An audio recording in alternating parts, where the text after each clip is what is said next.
This is a simple video about the day Fraser and I got married in Iro, Denmark. The date was 18 September 2020. There were no cameras allowed at our wedding, other than the photographers. So instead, I'll just tell you how one of the most beautiful days of our lives went.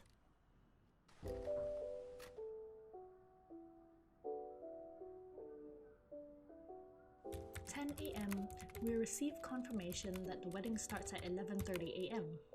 Time to get ready. Now, I've been to many weddings in my time, but I'm genuinely surprised at how composed and fuss-free I felt. In less than an hour, I was ready.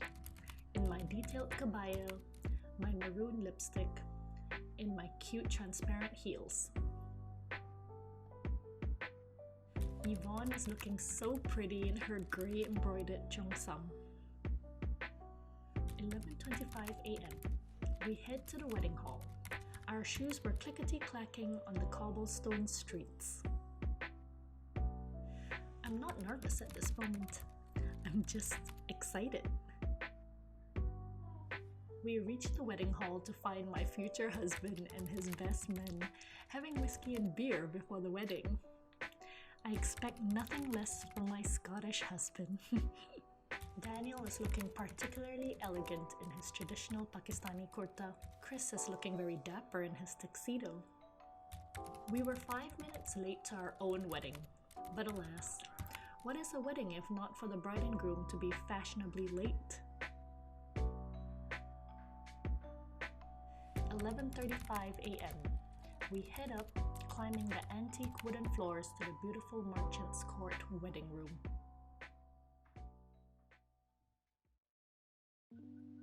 This is it! We're about to get married!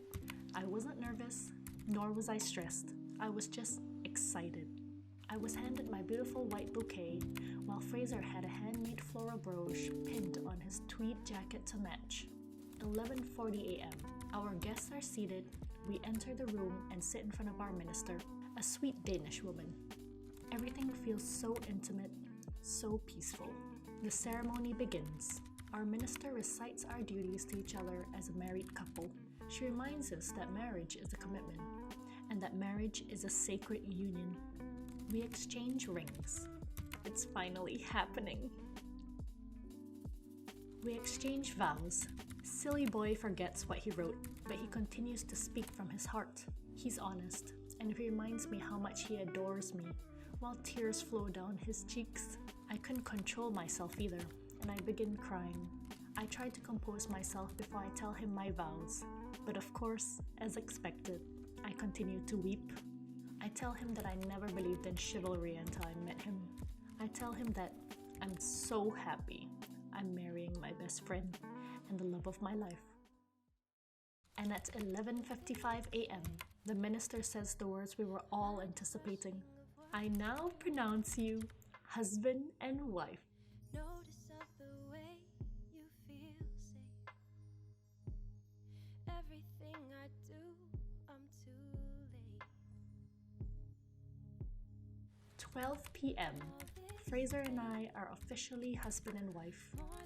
We cheers with sparkling glasses of champagne and slices of rich chocolate cream cheesecake. Things are surreal. For a moment, I couldn't believe that I married Fraser in this very room we were standing in. It's like a fairy tale. I was soaking in these moments. 12:20 p.m. We head out for photos with our talented photographer Neli Garnet. She captures the happiest moments between us and our guests. We have so much fun celebrating our union. The weather was perfect. It's as though the clouds decided to disappear just for our special day.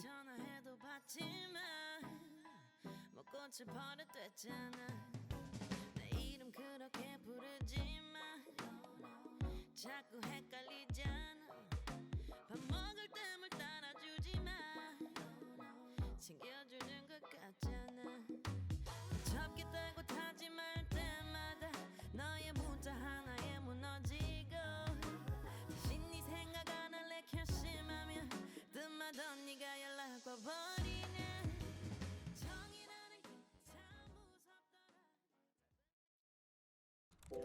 4:30 p.m.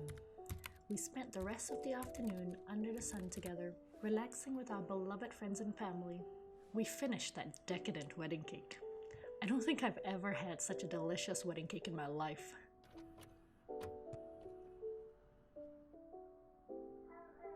Fraser and the guys continued to drink whiskey like proper Scotsmen. This is the quaint Iro whiskey distillery. We were gifted a bottle by the owner of Iro whiskey. How generous. Yvonne continues to tell me how happy she is for me, almost in tears, and a bit drunk. She cries more than I do. I love her. Could I have ever asked for a better wedding day? Our wedding was perfect. I'm so grateful. I feel blessed.